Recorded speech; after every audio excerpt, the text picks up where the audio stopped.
बिस्मिल्लाहिर्रहमानिर्रहीम। अस्सलाम वालेकुम स्टूडेंट्स, मैं हूं शहरियार अली, आपका फिजिक्स टीचर। स्टूडेंट्स, हमने चैप्टर नंबर 2 को ख़त्म किया और हमने डिटेल में फर्स्ट 2 चैप्टर्स को एनालाइज किया। अगर आपको याद हो तो चैप्टर नंबर 2 का जो नाम था वो काइनेमेटिक्स था, और आपने जब उसको डिफाइन किया था तो हमने इसको इस तरह डिफाइन किया था कि हम इसमें जो है वो मोशन के बारे में पढ़ेंगे, लेकिन कॉजेज ऑफ मोशन को डिस्कस नहीं करेंगे। हमारे पास जो आज का चैप्टर है, चैप्टर नंबर 3, जिसका हमने लेक्चर नंबर 1 पढ़ना है, चैप्टर 3 हमारा स्टार्ट हो रहा है, उसका लेक्चर नंबर 1। चैप्टर का नाम है डायनामिक्स। अब काइनेमेटिक्स और डायनामिक्स दोनों जो है वो मैकेनिक्स की जो ब्रांच थी हमने पढ़ी थी शुरू में, उससे रिलेटेड ये दोनों चैप्टर्स हैं। लेकिन एक में हम कॉजेज ऑफ मोशन को डिस्कस नहीं करते, बल्कि मोशन से रिलेटेड तमाम जो टर्म्स थी, फॉर एग्जाम्पल स्केलर स्पीड, हमने बात की थी कि speed is a scalar quantity. इस तरह हमने वेक्टर की बात की थी, वेलोसिटी की बात की थी, एक्सेलरेशन की बात की थी, concept of rest and motion के बारे में पढ़ा था। तो हमने टर्मिनोलॉजीज को डिस्कस किया था। हमने ये तो पढ़ लिया था कि ऑब्जेक्ट जब मूव करता है तो वो डिस्टेंस कवर करता है, लेकिन बच्चों हमने ये नहीं पढ़ा था कि वो ऑब्जेक्ट क्यों मूव करता है। हमने ये देखा था कि वेलोसिटी इंक्रीज या डिक्रीज कर सकती है, लेकिन क्यों इंक्रीज या डिक्रीज कर सकती है वो हमने उसकी कॉज नहीं पढ़ी थी। तो हमारे पास जो आज का आर्टिकल है, बेसिकली हमारे पास जो चैप्टर है बेसिकली डायनामिक्स, इस पूरे चैप्टर में हमने असल में कॉजेज पढ़नी है मोशन की।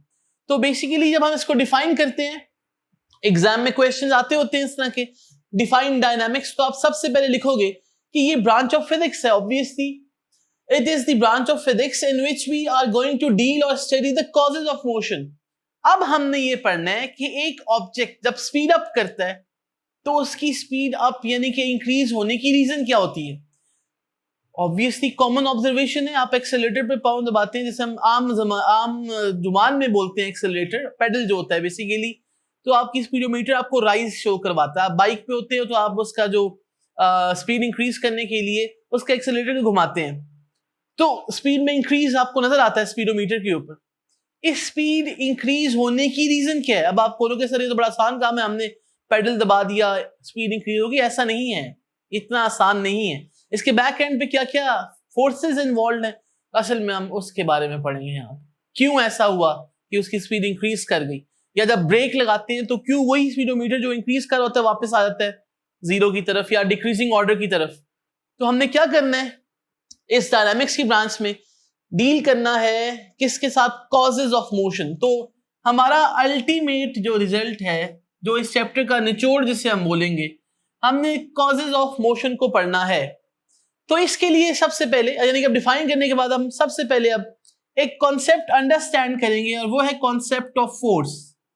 कभी आपने दरवाजे पे देखा लिखा हुआ पुश और पुल, देखा होगा, जाहिर सी बात है। या आप जब किसी ऑब्जेक्ट को, सपोज आपके पास एक टेबल है, आपको घर वाले कहते हैं कि इस टेबल को मूव करो, शिफ्ट करो, इसको उठा के दूसरे कमरे में रखो, तो क्या आपको पता है कि आप उस पर फोर्स लगा रहे होते हैं? यस, आपको पता है बड़े अच्छे तरीके से। अगर हम आम आदमी यानी कि लेमैन टर्म्स में फोर्स को डिफाइन करें तो हम कहते हैं कि force is an agent which is either used to push और pull an object. For example दरवाजा ऑब्जेक्ट है, उस पर लिखा होता है पुश, तो आप दरवाजे को पुश करते हो वो खुल जाता है, या उसी दरवाजे को आप पुल करते हो तो वापस बंद हो जाता है, डिपेंडिंग अपॉन कि आप किस साइड पे है। मैं ये नहीं कह रहा कि सिर्फ पुश से ही खुलता है या बंद होता है, पुल से भी खुल सकता है, जाहिर सी बात है। लेकिन दोनों केसेस में whether you are pulling the object, for example the door, और you are pushing the object, in both cases what you are doing, you are exerting a force. इसे कहते हैं फोर्स। लेकिन ये एक लेमैन डेफिनेशन है, ये एक आम आदमी की डेफिनेशन है। एक आम आदमी इस तरह से समझेगा, वो कहेगा हाँ इसको दरवाजे को पुश करो ये खुल जाता है, सपोज वापस खींचो बंद हो जाता है, या टेबल पे फोर्स लगाओ तो ये टेबल मूव कर जाता है। अब हमने जिस तरह चैप्टर 1 में आपको याद होगा, हमने साइंटिफिक नोटेशन क्यों पढ़ी थी, क्योंकि हम साइंस के स्टूडेंट्स हैं, हम अपनी मेजरमेंट्स को लिखना सीखते हैं। इसी तरह हमारे पास जब हम फोर्स को डिफाइन करेंगे तो हम सिर्फ उसको पुश या पुल नहीं बोलेंगे। और मैंने जैसे कहा कि हम चूंकि कॉजेज ऑफ मोशन पढ़ रहे हैं, तो इस केस में हम वो सारी पॉसिबिलिटीज डिस्कस करने की कोशिश करेंगे, उनको हम राइट डाउन करेंगे जो फोर्स की वजह से हो सकती हैं, यानी कि वो सारी पॉसिबिलिटीज जो फोर्स लगने की वजह से किसी भी ऑब्जेक्ट में आ सकती हैं। क्या मतलब है इस बात का, इसको हम समझते हैं। फोर्स आपने अगर याद हो क्लास 8 में इसको एजेंट कहा था, ठीक है, चले हम इसको एजेंट मान लेते हैं, लेकिन किस चीज का एजेंट है ये? एजेंट का काम क्या होता है? कोई आपको पासपोर्ट बनवाना है, आप किसी एजेंट के पास जाओगे, वो आपको वो सारा प्रोसेस करके बता देगा, ठीक है। अब फोर्स एक एजेंट है, और जब ये किसी ऑब्जेक्ट पे लगती है तो क्या क्या पॉसिबिलिटीज हैं उसको डिस्कस करते हैं। तो first possibility, it is either used to push और पुल द ऑब्जेक्ट्स। आसान काम हो गया, उठ के जाएं, अभी लेक्चर को पॉज करें। आपने जब डाइनिंग टेबल पे बैठना होता है, आप कुर्सी को पुश करते हो, बैठ जाते हो उसके ऊपर, या पुल करते हो सॉरी, तो आप उस पर बैठ जाते हो, और वापस जब आप खा चुकते हो वापस पुश करते हो और टेबल के अंदर चली जाती है। तो पुश और pull, what you have done, you have exerted a force. तो ये साइंटिफिक टर्म्स में इसको हमने अंडरस्टैंड करना है अब, ठीक हो गया। तो पुशिंग या पुलिंग आसान हो गया। दूसरी possibility, it may cause an object to move. Important point, आप बैठे हुए हैं, आपका प्लान बन गया है कि मैंने मार्केट जाना है, और आप अभी छोटे हैं लेकिन फिर भी आप गाड़ी स्टार्ट कर सकते हैं और जा सकते हैं मार्केट। अब आप क्या करोगे? जाके चाबी लगाओगे, गाड़ी को स्टार्ट कर दोगे, क्या गाड़ी चलने शुरू हो जाएगी? नहीं चलने शुरू होगी। आप गियर बॉक्स यूज करते हैं, हैंड ब्रेक नीचे करते हैं। अब देखिए ये सारा सिस्टम है पूरा। आपने हैंड ब्रेक नीचे की, गियर लगाया आपने, फिर पेडल पे एक्सेलरेटर पे पाँव दबाया, गाड़ी चलने शुरू हो गई। देखें गाड़ी रुकी क्यों हुई थी? हैंड ब्रेक फोर्स लगा रही थी, इसको स्टॉप किया हुआ था उसने, गाड़ी को रोका हुआ था, गाड़ी रेस्ट पे थी। लेकिन आपने क्या किया? हैंड ब्रेक नीचे की, फोर्स को रिमूव कर दिया, लेकिन दूसरी फोर्सेस एक्टिवेट कर दी जो इंजन की फॉर्म में, अब पढ़ोगे कभी हायर क्लासेस में जाके इंजन की वर्किंग। इंजन का मैकेनिज्म इस तरह से होता है जो व्हील्स के साथ कनेक्टेड होता है, और व्हील्स फिर मूव करने शुरू कर देते हैं। बहरहाल वो फोर्स लगा रहे होते हैं। कहने का मतलब है फोर्स ऑब्जेक्ट्स को किस में लेके आ सकती है? मोशन में, वो मूव करवा सकती है। चले गाड़ी की बात ना करें, आपके सामने एक बॉल पड़ा हुआ है, इस वक्त रेस्ट पे है। आपने ब्रेक टाइम में क्या करना है? इस लेक्चर को सुनने के बाद उस बॉल को किक करना है। जब आप किक करोगे, बॉल अगर रेस्ट पे था तो वो मूव करने शुरू कर देगा, अगर आपने इतनी फोर्स लगाई है कि वो मूव कर सके, ठीक है ना। अब वही किक आप दीवार पे जब लगाते हो ना, तो वो नहीं मूव करती, ठीक हो गया। तो एक बात, पॉसिबिलिटीज की बात कर रहे हैं, हर बार ही नहीं होगा ऐसा कि फोर्स लगने से मूव ही कर जाए ऑब्जेक्ट। नहीं, ट्रक नहीं मूव करेगा अगर आप उसको पुश करोगे। गाड़ी हो सकता है मूव कर जाए, साइकिल उससे ज्यादा तेज मूव कर जाए, हो सकता है, ठीक है। तो पॉसिबिलिटीज डिस्कस कर रहे हैं। तो हमने एक पॉसिबिलिटी ये पढ़ ली, दूसरी पॉसिबिलिटी हमने ये पढ़ ली, समझ आ गई होगी होपफुली। थर्ड पॉसिबिलिटी, अगर वो ऑब्जेक्ट को मूव करवा सकता है तो गोलकीपर का काम क्या होता है? आने वाले बॉल को जो कि मूव कर रहा था उसको रोकता है, फोर्स लगा के। फोर्स लगाता है वो अपने हाथ से, उसको स्टॉप कर देता है। मूविंग बॉल स्टॉप्स, उसको रोक देता है। वो अलग बात है कि कभी कभी गोल भी हो जाता होता है अगर उसकी प्रिसीजन सही नहीं है, अगर वो एक्यूरेटली नहीं कर रहा काम। तो कहने का मतलब है force may cause an object to stop, यानी कि जो ऑब्जेक्ट रेस्ट पे था उसको मूव करवा सकता है, जो ऑब्जेक्ट मूविंग था उसको स्टॉप करवा सकता है। ऑब्वियस बात है।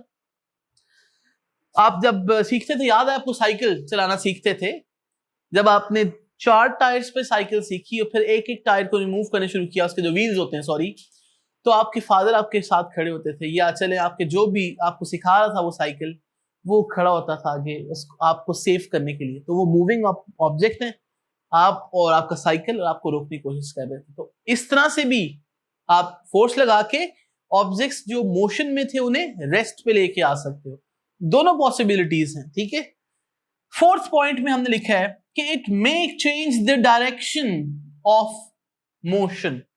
डायरेक्शन ऑफ मोशन किस चीज की? ऑब्जेक्ट्स की। क्या होता है, आपके पास एक बड़ा फास्ट बॉलर बॉल करवाता है, और जो बैट्समैन होता है उस बॉल को उठा के बाहर फेंकता है पवेलियन से, तो वो बॉल की डायरेक्शन ऑफ मोशन क्या होगी? चेंज हो गई। कैसे?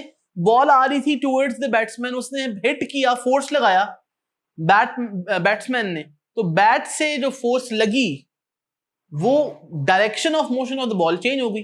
या फुटबॉल की एग्जांपल ही ले लें कि जब वो गोलकीपर पुश करता है बॉल को तो डायरेक्शन चेंज हो जाती है। तो इस तरह हमारे पास डायरेक्शन ऑफ मोशन चेंज हो सकती है फोर्स लगने से। समझ आ गई बात की? फिफ्थ पॉइंट हमारे पास क्या है? फिफ्थ पॉइंट हमारे पास है मे change the shape of the object. May change the shape of the object. कभी ग्लास टूटते हुए देखा आपने, और फिर उसके बाद जो होता है आपकी भी शेप चेंज हो सकती है उसके बाद, अगर आपको डांट या मार ज्यादा पड़ गई है। बहरहाल it can change the shape of the object का मतलब क्या है, आप रबर बैंड लें, इसके बाद क्लास के बाद रबर बैंड लें, उसको स्ट्रेच करें। अगर वो पहले सर्कल थी, बाद में आपने सर्च करके बताना है मुझे कि वो क्या शेप बनती है। उसको इलिप्स बोलते हैं मैथमेटिक्स में, जब उसको स्ट्रेच करते हो ना फिर वो सर्कल नहीं रहता, और एक टाइम के बाद आप स्ट्रेच करते जाते वो टूट जाता है, वो एक स्ट्रेट लाइन भी बन जाता है। तो आपने सर्कल को स्ट्रेट लाइन बना दिया, कैसे, कॉजेस क्या है, कैसे शेप चेंज हुई है, फोर्स लगने की वजह से। सो फिफ्थ पॉसिबिलिटी क्या है, it may change the shape of the object. Hammer आप लें, हथौड़ी ले, और उसको जो है आप किसी जगह पे स्ट्राइक करें, वुडन बॉक्स है सपोज, एक लिमिट से ज्यादा आप स्ट्राइक करते हैं ना तो वुडन बॉक्स रहता ही नहीं है, क्या होता है, वो टूट जाता है। एक ग्लास, आप उसके ऊपर मार्कर से हल्की सी फोर्स लगाओ और फिर वो हैमर लेके उस पर फोर्स लगाओ तो पता लगेगा वो किरचियां हो गया, वो जो शेप थी ना ग्लास की वो रही नहीं, तो शेप चेंज हो गई। याद रखें, फोर्स लगने की वजह से शेप भी चेंज हो सकती है। छठा पॉइंट पढ़ते हैं जी, it may change the size of the object. Size भी तो चेंज हो सकता है विदाउट चेंजिंग द शेप, या लाजमी नहीं है कि, मतलब दोनों पॉसिबिलिटीज हैं, साइज भी चेंज हो शेप भी चेंज हो। मतलब एक एप्पल है, आपने उसको दरमियान से काट दिया, आपने एक केक जो सर्कल जो आपके पास था, चले सर्कल मान लें आप उसको, आप उसको दरमियान से काट दिया, वो सेमी सर्कल बन गया सपोज, ठीक है। इसी तरह साइज भी चेंज हो गया, आपने हाफ कर दिया, एप्पल को आधा आधा कर दिया, साइज चेंज हो गया। तो it may change the size as well, possibilities again. तो आपके पास मुख्तलिफ पॉसिबिलिटीज होती हैं। तो याद रखें बच्चों कि फोर्स जो है, वो जो एजेंट है वो एक ऐसी एजेंट है, फोर्स एक ऐसा एजेंट है जो मल्टीपर्पज काम करता है। देखा ना, ये सारे 6 पॉसिबिलिटीज हैं, और भी हो सकती हैं, क्या हो सकती हैं आप उसको सोच सकते हैं। देखें तो ये आपके पास मैंने कुछ लिख दी आपके सामने, कुछ आप खुद सर्च कर लें। ये आपके पास इंट्रोडक्शन आ गया कि ये फोर्स की डेफिनेशन क्या है। A force can either push और पुल द ऑब्जेक्ट, अगर हम डिफाइन करना चाहें। It may cause the object to move which is at rest initially. It may cause an object to stop if it is initially moving. It may change the direction of motion. It may change the shape of the object. It may change the size of the object. एक और बात मैं लिखूंगा यहाँ पे इसको ऐसे लिखते हैं, It may change the speed और वेलोसिटी ऑफ द ऑब्जेक्ट, ठीक है। अब सोचे कैसे, अभी मैंने शुरू में एग्जांपल दी थी, मैंने कहा कि फोर्स ऑब्जेक्ट की स्पीड या वेलोसिटी चेंज कर सकती है। चलो सपोज करें वेलोसिटी चेंज हो गई है, चेंज ऑफ वेलोसिटी से क्या प्रोड्यूस होगा, एक्सेलरेशन होगा या नहीं होगा। तो इसका मतलब है कि ऑब्जेक्ट्स में ये असल में क्या प्रोड्यूस कर सकता है, एक्सेलरेशन प्रोड्यूस कर सकता है। तो याद रखें बच्चों, कैसे, इसमें देखें कि आपने जब बाइक की वाली एग्जांपल अगेन, जब आपने उसको प्रेस की, उसको किया, आपने मूव करवाया, रोटेट करवाया उसके एक्सेलरेटर को, तो हमारे पास स्पीड इंक्रीज होनी शुरू हुई। आपने पेडल दबाया गाड़ी का, स्पीड इंक्रीज होनी शुरू हुई।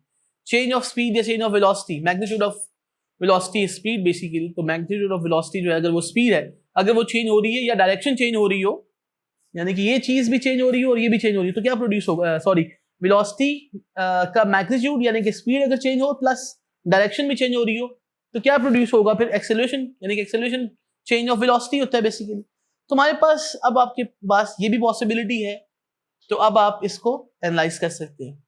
तो होपफुली आपको ये आज का जो लेक्चर है ये समझ आ गया होगा। नेक्स्ट लेक्चर में हम फिर नेक्स्ट टॉपिक्स को डिस्कस करेंगे। जो भी क्वेश्चन आपका है, व्हाट्सएप नंबर गिवन है, आप मुझसे क्वेश्चन पूछ सकते हैं। Thank you very much, Allah Hafiz.